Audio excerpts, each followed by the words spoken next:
Salut à tous, c'est Louis, j'espère que vous allez bien. Aujourd'hui, vidéo extrêmement importante qui m'a demandé beaucoup de recherches, dans laquelle on va parler d'un sujet qui est très important à avoir en tête et qui concerne l'avenir des échanges de monnaie et de crypto-monnaies. En fait, on peut même dire que c'est une réelle opportunité d'investissement qui pourra s'avérer très rentable et vous allez très vite comprendre pourquoi. Comme vous le savez, c'est aujourd'hui et tout au long de l'année 2023 qu'on doit construire notre portefeuille de crypto pour le prochain bull run. Et dans cette vidéo, je vais vous présenter une famille de cryptos qui est très importante à connaître pour le futur des crypto-monnaies, mais aussi pour l'avenir de la monnaie mondiale. Ce sont des cryptos qui sont compatibles avec la norme ISO 20022 et dont très peu de personnes parlent. Ce qui m'étonne d'ailleurs car elles pourront avoir une réelle utilité dans le futur des échanges internationaux. Alors en quoi cette norme est-elle si importante? En quoi elle consiste? Et quels sont les cryptos qui sont compatibles avec? C'est ce que nous allons voir tout de suite dans cette vidéo.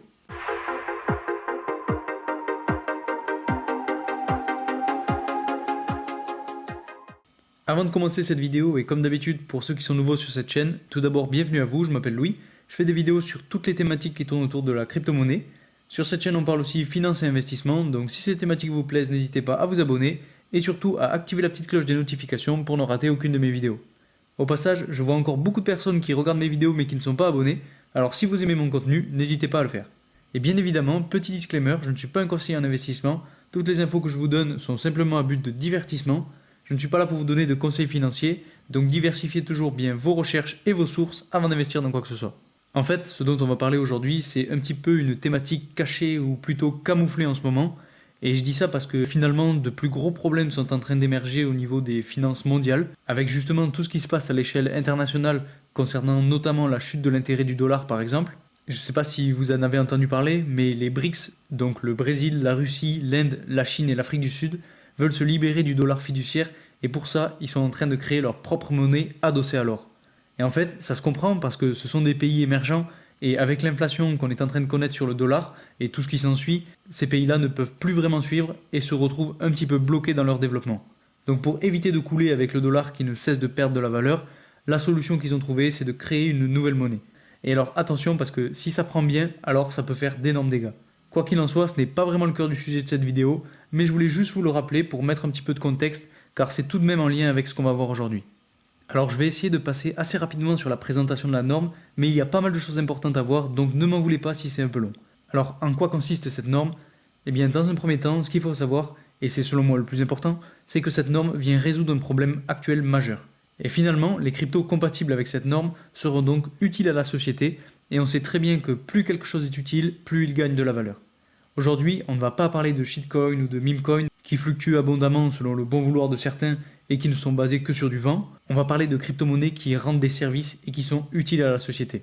Avec les évolutions technologiques grandissantes qu'on connaît actuellement dans tous les domaines, que ce soit l'apparition de l'intelligence artificielle ou bien des domaines comme la médecine ou encore la conquête spatiale, on voit que tous les domaines d'activité font l'effort d'évoluer et de s'adapter aux nouvelles technologies. Et aujourd'hui, la monnaie résiste encore et encore, mais devra elle aussi évoluer un jour ou l'autre. Et finalement, ça tombe bien parce que c'est ce que prévoit cette norme. Et concrètement, la mise en œuvre de la norme ISO 20022 obligera les organisations à modifier la manière dont elles traitent, stockent et communiquent les informations de paiement.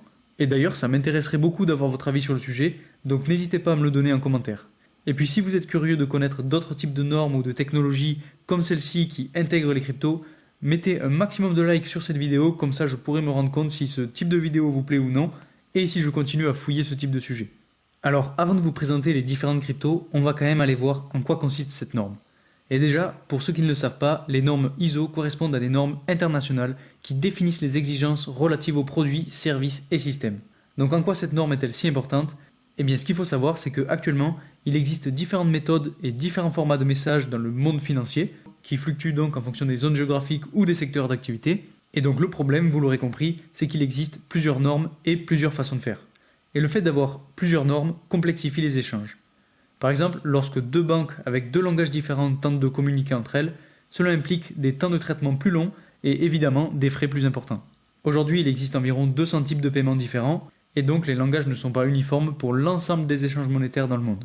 Pour résoudre ce problème, l'idée derrière la norme ISO 20022, c'est de fournir un cadre pour une langue commune pour la messagerie financière entre toutes les banques. Pour illustrer ce que je vais dire, j'ai choisi d'utiliser ce schéma que j'ai trouvé donc sur le site HackerNoon. Je vous cite la source parce que c'est pas moi qui l'ai fait, mais je le trouve très intéressant. Ce qu'il faut savoir, c'est que globalement, cette norme sert de cadre pour l'échange électronique de données entre les différentes institutions financières. Elle viendra donc remplacer le système de messagerie financière SWIFT, qui est quant à lui vieux de plus de 50 ans. Cette nouvelle norme sera donc appliquée dans les secteurs de paiement internationaux, et qui dit paiement internationaux dit banque, et ça signifie que tous les acteurs qui souhaitent échanger avec n'importe quelle banque devront se soumettre à cette nouvelle norme. Et en fait, si on réfléchit bien, cette nouvelle norme va permettre d'harmoniser le langage informatique et de créer une nouvelle uniformisation des échanges. Sa mise en place a commencé en novembre 2022 en Europe et commencerait en 2023 aux États-Unis. Et d'ici 2025, toutes les banques du monde entier devront avoir adopté complètement cette nouvelle norme. On va donc avoir accès et découvrir un nouveau système financier dont il est d'ores et déjà important de connaître les règles. ISO 20022 est plus avancé que les formats traditionnels utilisés par les banques dans la mesure où il prend en charge des volumes de données plus importants et des taux de traitement plus rapides. Dans l'ensemble, ISO 20022 présente une opportunité et un défi pour les entreprises qui souhaitent garder une longueur d'avance sur leurs pairs en matière de technologie, ce qui veut dire que les cryptos qui seront compatibles avec cette norme auront déjà une longueur d'avance sur les autres sur la scène internationale. En plus, si on vient ajouter à cela la puissance de la technologie de la blockchain, alors les cryptos prendront un réel avantage par rapport aux monnaies fiduciaires. Globalement, la norme ISO 20022 va complètement changer le paysage financier et améliorer les transferts d'argent internationaux. En 2023, de nouvelles fonctionnalités telles que l'interopérabilité entre chaînes figureront probablement dans les nouvelles évolutions de la norme, permettant aux utilisateurs de convertir sans effort une crypto-monnaie en une autre. Et finalement, quand on parle de banque, on parle de monnaie, et vous me voyez venir, si on parle de monnaie, on parle aussi de crypto-monnaie. Et en effet, cette norme touche aussi les crypto-monnaies.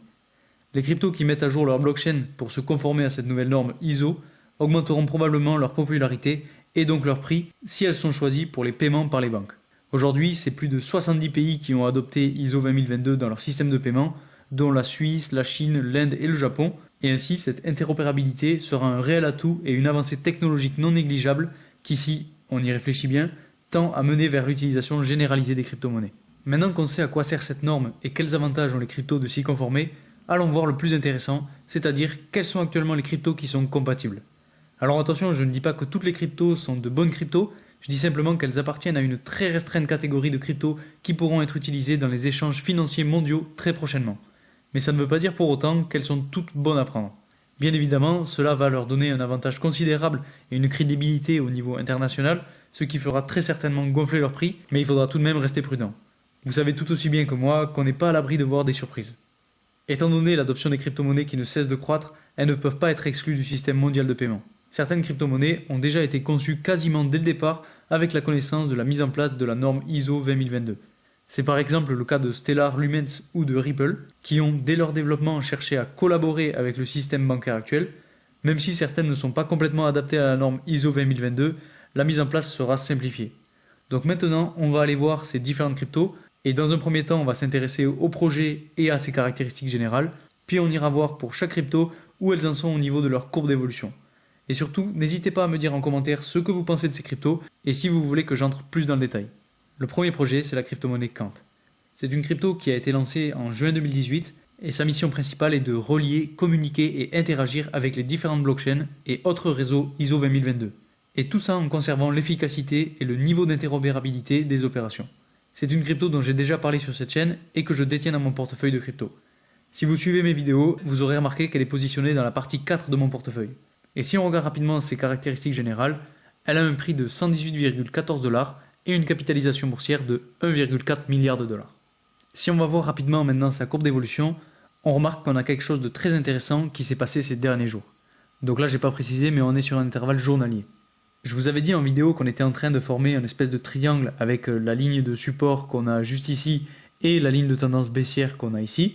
Et finalement, ce qui s'est passé, c'est assez intéressant et c'est souvent ce qui se passe. On a tout d'abord une cassure du triangle à la baisse pour liquider un petit peu tous ceux qui s'étaient positionnés en long, donc à la hausse. Et puis finalement, juste après, une fois que tout le monde est sorti et que tout le monde se dit que ça va continuer de chuter, le prix repart à la hausse. Et c'est souvent ce qui se passe, le prix va souvent à l'encontre de ce que pense la majorité.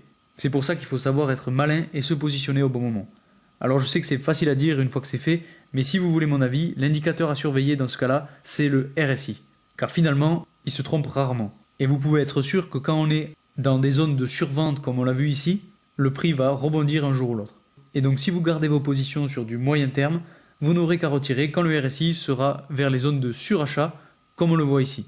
Par exemple, là, ça ne m'étonnerait pas qu'on voit une correction sur le prix, comme le RSI est très haut, donc selon moi, ce n'est pas vraiment le meilleur moment pour acheter. Ça ne m'étonnerait pas que le prix vienne retester une nouvelle fois la ligne de tendance baissière qu'on a juste ici et potentiellement au niveau du croisement entre la ligne de tendance baissière et la ligne de support. Le second projet, c'est Hedera et son jeton HBAR. Hedera est un réseau public décentralisé qui permet aux développeurs et aux utilisateurs d'accéder à un registre immuable et ultra sécurisé. Les jetons HBAR alimentent le mécanisme de consensus du réseau qui lui permet de réaliser des transactions ultra rapidement. C'est elle aussi une des cryptos que j'ai évoquées dans mon portefeuille et que j'ai positionné dans la quatrième partie comme la crypto-monnaie précédente. C'est une crypto qui a un prix de 0,05 $ et une capitalisation boursière de 1,6 milliard de dollars. Si on va voir maintenant sa courbe d'évolution, on voit qu'on a un petit peu la même formation que pour Kant, c'est-à-dire qu'on a une formation en triangle avec une belle tendance baissière qu'on a ici et une ligne de support juste ici. Alors je ne vous cache pas qu'elle est selon moi compliquée à tracer, même si globalement elle doit être dans ces zones-là aux alentours des 0,05 $. Et donc si on regarde le RSI, on voit qu'on est petit à petit en train de sortir de la zone de survente pour aller donc de plus en plus haut, et finalement c'est assez bon signe. Surtout que comme vous voyez, on a fait plusieurs petits rebonds, notamment sur la limite de la zone de survente, ce qui veut dire que le prix pourrait potentiellement rebondir. Et en plus de ça, on est pile au croisement entre la ligne de support et la ligne de tendance, donc ça ne m'étonnerait pas qu'on sorte de ce triangle à la hausse. Alors attention, comme pour Kant, si on fait une espèce de fake out et qu'on repart ensuite à la hausse, parce que c'est un des scénarios qui pourrait arriver aussi. Le troisième projet, c'est la crypto-monnaie Stellar. Cette crypto-monnaie propose un réseau de paiement décentralisé qui permet des paiements transfrontaliers quasi instantanés et sécurisés. Le réseau Stellar prend également en charge d'autres opérations telles que le transfert d'actifs entre ses utilisateurs. Et pour ce qui est de ses caractéristiques générales, elle a un prix de 0,09 $ et une capitalisation boursière de 2,4 milliards de dollars. Pour ce qui est de sa courbe d'évolution, on remarque là aussi une belle tendance baissière sur l'intervalle journalier, donc qu'on a juste ici, et qui fait corriger le prix depuis à peu près mai 2022. Et ce qui est intéressant, c'est que le prix a réussi à casser à la hausse cette ligne de tendance baissière aux alentours de fin mars, début avril, et que depuis, on est venu retester plusieurs fois cette ligne de tendance baissière qui sert finalement de ligne de support. Et ce qu'il faut regarder, c'est qu'on a vu un beau rebond ces derniers jours, mais que le RSI est monté très haut d'un coup, sans forcément amener le prix très très haut. Donc selon moi, il faut s'attendre à une nouvelle correction sur le prix qui pourra potentiellement nous amener jusqu'au croisement entre la ligne de support et la ligne de tendance. Donc on se situerait aux alentours des 0,08 $. Et ce sera potentiellement à ce point-là qu'on aurait un beau rebond par la suite. Et donc pour ce qui est de la suite, on pourrait potentiellement avoir une espèce de latéralisation dans le canal entre 0,08 $ et 0,09 $. La quatrième crypto-monnaie, c'est XDC Network. C'est une crypto dont j'ai parlé il n'y a pas si longtemps, et en gros le protocole XDC permet aux entreprises et aux développeurs de créer des applications innovantes sur leur réseau. Cette crypto-monnaie a actuellement un prix de 0,036 $ et une capitalisation boursière d'un demi-milliard de dollars. Pour ce qui est de sa courbe d'évolution, donc si on regarde toujours pareil sur un intervalle journalier, mais en fait il s'est passé exactement ce que je vous avais dit, c'est-à-dire que, comme je vous le disais, voilà, on était en train de latéraliser un petit peu dans un canal latéral entre 0,029 et 0,025 $, et que généralement quand le prix cassait à la hausse cette tendance latérale et revenait tester le haut du canal, c'était très bon signe et ça pouvait amener un beau rebond. Et finalement, le fait que le prix soit redescendu fortement et que le RSI est venu flirter avec les zones de survente, ça montrait un très beau point d'entrée. Et personnellement, c'est ce que j'ai fait, donc moi je suis rentré à peu près à ce niveau-là, donc quand le RSI était quand même remonté un petit peu, et c'est plutôt bénéfique parce que ça permet de faire de beaux pourcentages, là vous voyez on est à peu près à 26%, donc c'est pas trop mal. Et pour ce qui est de la suite, je pense qu'on risque de continuer de remonter un petit peu, on va potentiellement aller chercher la ligne de résistance à environ 0,045 $, parce que si on regarde le RSI, on a un RSI qui est monté aussi très fort, mais qui n'a pas atteint encore les zones de surachat. Donc selon moi, le prix va continuer de monter, le RSI va lui aussi continuer de monter, on va atteindre les zones de surachat, et après on pourra potentiellement corriger. Et ensuite, soit on continue de latéraliser un petit peu dans ce canal, donc entre 0,029 et 0,045 $, soit on arrive à casser encore plus à la hausse, mais bon, avant que ça arrive, on a encore un petit peu de temps. Le cinquième projet, c'est la crypto-monnaie IOTA. C'est un protocole qui est spécialisé dans les transactions entre machines dans l'Internet des objets, et donc le jeton MIOTA agit comme une monnaie pour les transactions sur la plateforme. Elle a un prix de 0,2 $ et une capitalisation boursière de 500 millions de dollars. Si on regarde maintenant sa courbe d'évolution, Je sais pas si vous vous souvenez, mais je vous en avais parlé et je pensais qu'on pouvait potentiellement sortir d'une espèce de canal haussier qu'on avait identifié un petit peu dans ce sens-là.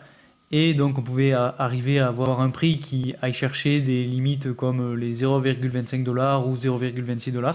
Et finalement, en fait, le prix a décidé autrement. Il s'est fait rejeter sur le niveau des 0,23 $ et a corrigé jusqu'au niveau des 0,17 $. Et donc il y a quelques jours, cette ligne de support à 0,17 $ a été très forte puisqu'elle a su faire rebondir le prix de façon assez forte. Si on regarde, on a eu un pourcentage d'évolution d'environ 28%, donc là aussi c'est pas mal. Et on est quasiment venu toucher la ligne de résistance à 0,23 $ pour se faire rejeter. Et si on regarde le RSI, on a vu qu'on est entré dans des zones de surachat, donc c'est assez normal que le prix soit redescendu. Et pour ce qui est de la suite, je pense qu'on risque de revenir tester à nouveau la ligne de support à 0,17 $ pour continuer de latéraliser peut-être un petit moment entre 0,17 $ et 0,23 $. Le sixième projet, c'est la crypto-monnaie Ripple. C'est un actif numérique natif du RippleNet et vise à fournir des transactions rapides et sécurisées aux entreprises. Le XRP relie différentes devises permettant aux utilisateurs de transférer de l'argent rapidement et à moindre coût. Bon, vous devez sûrement savoir que cette crypto a fait pas mal de bruit ces derniers temps et que les avis sont assez partagés, mais elle reste tout de même une des cryptos qui intègre la norme ISO 20022.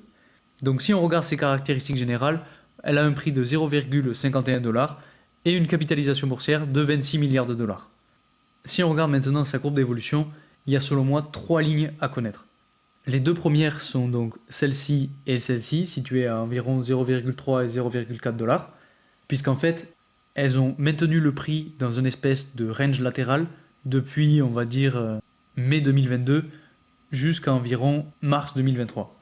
Et en fait, ce qu'il faut regarder, c'est que le prix est sorti de ce range latéral pour aller chercher un nouveau point de résistance aux alentours des 0,5 $. Et ensuite, il a corrigé, il est venu rechercher la ligne de support qui était anciennement la ligne de résistance haute, donc du canal latéral. Et cette fameuse ligne a fait rebondir le prix.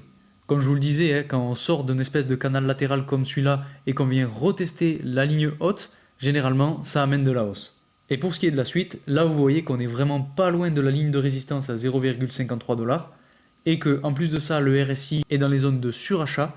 Donc ça m'étonnerait pas que on puisse continuer à aller flirter avec cette ligne de résistance qu'on a ici, mais que potentiellement on va avoir une correction qui va peut-être nous ramener donc soit jusqu'au 0,41 $, soit un petit peu plus haut aux alentours des 0,48 $. Mais bon, ça ce sera à voir dans les prochains jours. La septième et avant-dernière crypto, c'est la crypto-monnaie Algorand.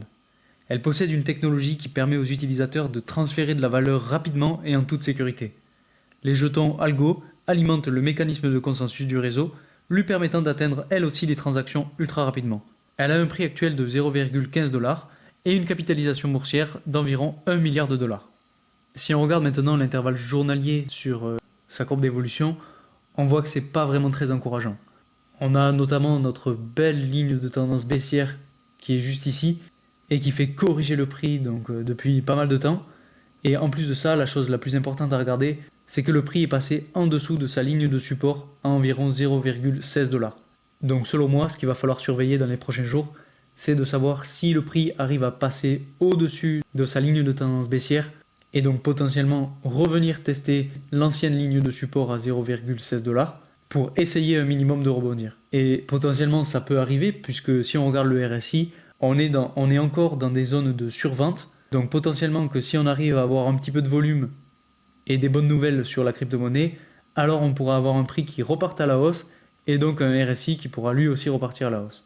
Dans tous les cas, pour ma part, je ne vais pas me positionner maintenant sur cette crypto. Je vais attendre un petit peu de voir comment se comporte le prix. Si on arrive justement à passer au-dessus de cette ligne de tendance, alors potentiellement que je me positionnerai un petit peu. Par contre, si on arrive vraiment à sortir au-dessus de la ligne qu'on a juste ici à 0,16 $ et qu'on vienne rebondir dessus, alors là, ce sera vraiment un bon point d'entrée selon moi. Et enfin, la dernière crypto, c'est la crypto-monnaie Cardano et son jeton ADA. Cardano est une des grosses cryptos de cet écosystème et pourrait pourquoi pas détrôner Ether un jour ou l'autre. J'ai déjà aussi parlé de cette crypto pas mal de fois sur cette chaîne, et notamment dans la première partie de mon portefeuille, car je considère que c'est une crypto qui est des plus stables et qu'il faut impérativement avoir. Pour ce qui est de ses caractéristiques générales, elle a un prix de 0,37 $ et une capitalisation boursière de 13 milliards de dollars. Donc vous voyez que c'est quand même une très grosse crypto qui est bien installée. Si on regarde maintenant sa courbe d'évolution, là potentiellement il n'y a pas grand chose à dire. On est vraiment en train de latéraliser en ce moment selon moi. Il y a 3 lignes de support ou de résistance à connaître. La première est celle qui est située à 0,3 $, la seconde à 0,35 $ et la troisième à 0,41 $. Aujourd'hui on est en train de batailler justement avec cette ligne à 0,35 $, mais c'est à surveiller. Et pour ce qui est de la suite, je vais attendre avant de me positionner, parce que si on regarde, on a un RSI qui reste un petit peu au centre, donc on a un prix qui est un petit peu indécis et qui n'évolue pas trop, donc j'attends de voir avant de me positionner. La norme ISO 20022 va donc révolutionner, selon moi, la façon dont nous effectuons les paiements. Grâce à ses fonctionnalités sécurisées et fiables, elle aidera les institutions financières du monde entier à améliorer leur efficacité et à réduire la fraude. Cette norme a donc une réelle utilité. Avec sa mise en place en 2023, différents acteurs de l'industrie doivent commencer à se préparer à une transition en douceur pour tirer parti des avantages potentiels de ce nouveau protocole. Grâce à sa capacité de traiter des paiements riches en données, le protocole ISO 20022 révolutionnera selon moi l'industrie du paiement dans le monde entier.